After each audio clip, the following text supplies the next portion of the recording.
All right, this one bit off the chain. Started out some sort of weird Silent Hill inversion. It was like a new take on the movie or a game or something. I don't know. They got a lot of the details right, but then there was like a Kmart in this Silent Hill. It was just full of people, and even though the sirens had gone off and it was the dark, evil world, um, there were still lights on in the Kmart and everybody's running around shopping. They just had evil faces all of a sudden. And I was thinking, boy, they got a lot of this right, but this should be a lot scarier.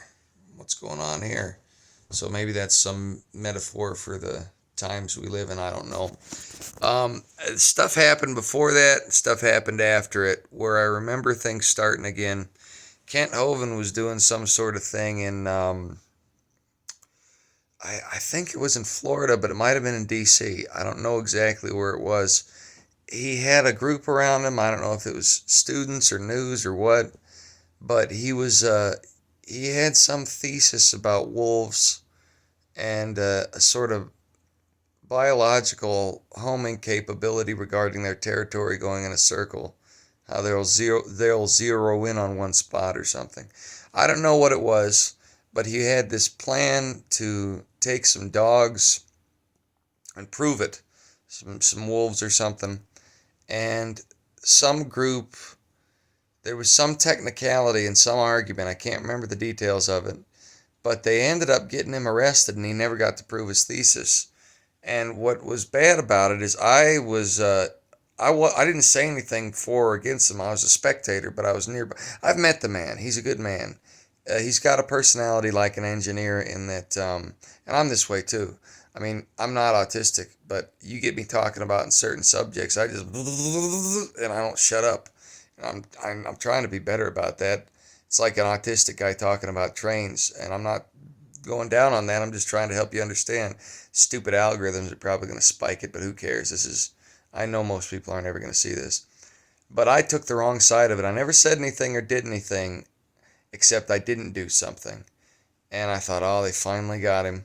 And then as I was leaving, I was thinking about it, and I thought, man, he was probably right. In fact, he was. I just didn't have the vision to see it at the time. And I know better. So I don't know if I in my own dream am representative of something else, or if there's something I need to watch out for very carefully in the future. But it was in a school and then like a legal building. And then I've been part of a group in Gillette fighting this. Social Marxism is pushing perversity on our youth in the United States. And the way they're doing it is in the classroom, in scholastic library materials. They're pushing all these graphic novels about people swapping their gender, and they have graphic depictions of horrible sexual perversity that really isn't even appropriate for adults, let alone teenagers. And you can't talk about this stuff in a public forum that's broadcast live, or it violates, I believe, FCC regulations. So it's okay for kids to have it in the eyes of these people because they're trying to train the next generation to be friendly toward the idea that you can be born a pervert and that that's not perversity. That's an inherent lifestyle choice that is as much vindicated in part of you as natural heterosexuality is, which is not true. The truth is, there's one default human sexuality, and that default sexuality is what is reproductive. And anything else is self directed. Look, some people are genetically more predisposed to alcoholism.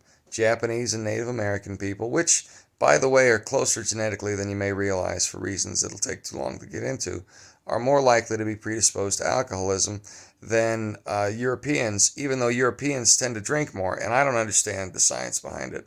It's not that you're born an alcoholic.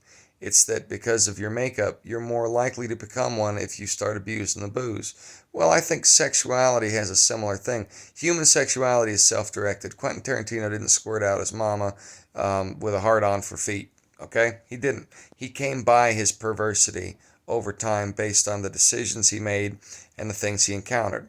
So it's neither heredity nor environment that determines the individual lifestyle decisions of a person. It's the choices they make based on their heredity and their environment. And we are made out to victimhood. I learned this from Calvin and Hobbes. We're made out to attribute our bad decisions to victimhood. So insidious ideologies are being presented as inherent to the human condition. They're being presented to children, elementary school children and teenagers, in ways that these teenagers aren't sophisticated enough to understand or express. I'm barely there, and I'm in my 30s. Matt Walsh talks about this in What is a Woman? That's why he says, What is a woman? And they couldn't define it. They actually changed the definition of woman in the dictionary because he got them so much over a barrel based on asking simple, basic questions of logic that they couldn't answer because their ideology is defunct. Anyway, I've been fighting this battle in the library with locals in Gillette, Wyoming, because there's still a chance that we could come out on top. Places like LA, the battle is so far gone that the only way to make any headway is like what Alex Stein is doing, where he goes in there to the city council meetings and the commissioner meetings and etc. and just mocks them mercilessly, because you can't make a reasoned argument against these people. They're so entrenched in their ideological dogma and the political favors that go along with it that they have no capacity to listen to another perspective. They're closed-minded. They've been brainwashed. They're Bolsheviks, and they don't know it. That's how useful idiots work. They don't know it. You should see Yuri Bezmenov's Deception Was My Job. It's on YouTube. It's about 80 minutes and it's worth your while. But this is me talking to me anyway. So in the dream, I had been involved with the Hovind thing, and I should have known better. And we were in a building like the library, and some girl was by a window, and it was also like a school, and all of a sudden she gasped, hit the ground, and started dialing on a phone. So I hit the ground too because I was scared something happened, and she was calling the police, and she said she thought there was some drunk person there that had a gun, and it turned out it was a lady cop who was dancing on her night shift and didn't realize anybody was else in the building. So she called the cops, and the cops called her and found out what happened, and I could hear them all laughing on the phone, and we were all embarrassed. And then for a brief amount of time, it was the shenanigans that we've been fighting at the library and some of the people there, and I can't remember the exact details, but it turned out I was in Washington, D.C., and I was leaving Washington, D.C., or I was leaving that building anyway, and I was walking around D.C., and I was on a hillside. This wasn't D.C. I've been to D.C. This didn't actually look like D.C. You know how dreams are. Your brain just mixes stuff. And I'm walking, and I could see the Capitol building off in the distance, and I was on this path at the edge of town toward the bad end of town. I remember in my dream somebody saying, don't go to the northeast of town or whatever, wherever I was spatially.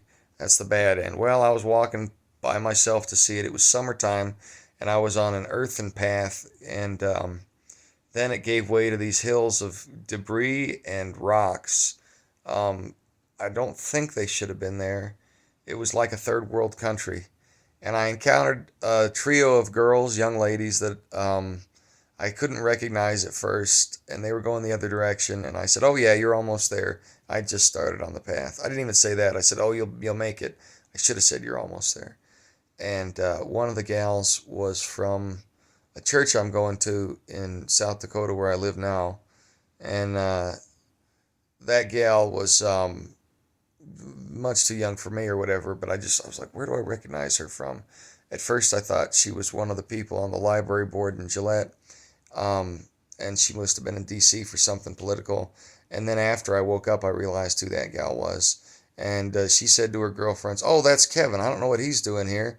But she said something to the effect of, if he said it, it's probably true. So that made me feel good. I hope that's the opinion people have of me. And I kept walking, and somewhere I picked up some frosted flakes that were like glass shards, but not cutting my mouth. They were just plastic and crunchy, but not crunchy in a good way, like chewing on something you can't eat, like fingernail shards. I've had this dream where my teeth are falling out, or my mouth is full of fingernail shards, and I was chewing on it, and I couldn't quite swallow. It was gross. I don't know if you ever had this. This is one of those things I think psychologists have a profile for, and I don't know, they might be right, but I don't know that I trust a lot of them, because a lot of them are trying to push anti-God ideology. They're trying to push a evolutionary uniformitarian psychology where they treat the brain as a mechanism that can be controlled like an engine with drugs, and it can't be, because the reason we do things is rooted in an underlying emotional or experiential cause, not a chemical one. So you can't treat being abused as a child with some antidepressant. That's not going to fix the problem. You can't treat PTSD with that. You have to go to the Lord. You have to work out the psychological issue at the root of your condition. You'll never treat it with drugs. But the reason they tell us that, it's the whole Soma thing out of 1980, or out of A Brave New World.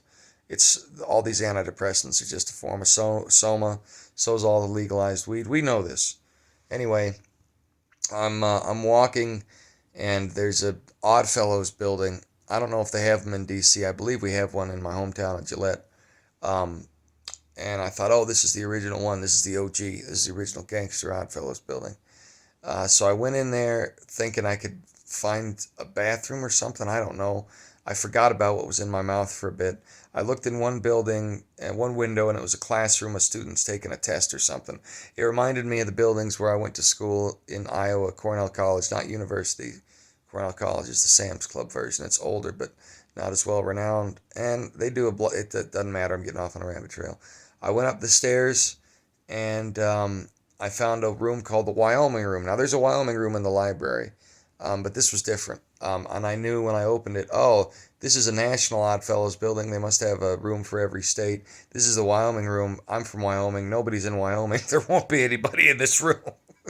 So sorry, this is just the dream logic. So I walked in, and there was a bathroom that had a light on and no walls for some reason.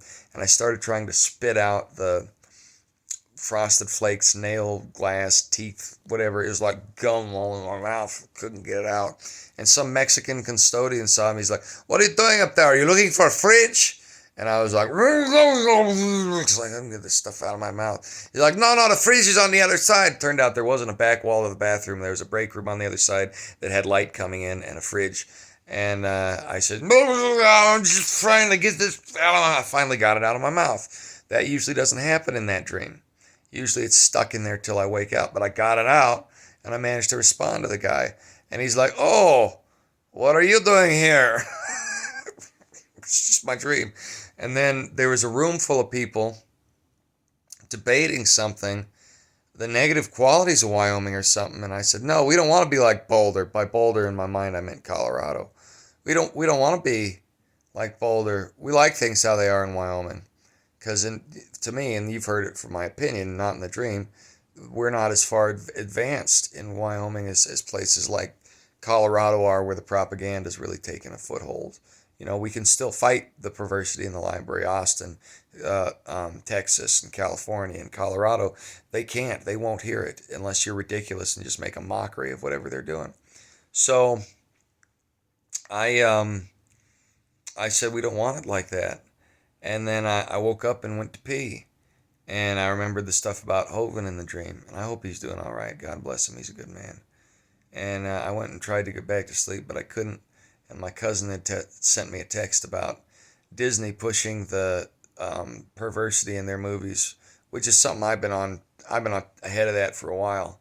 But I sent him a long response, and so that's been percolating in my brain. And now I couldn't get back to sleep, so I figured I'd do my dream journal for the day and get started. So that's it.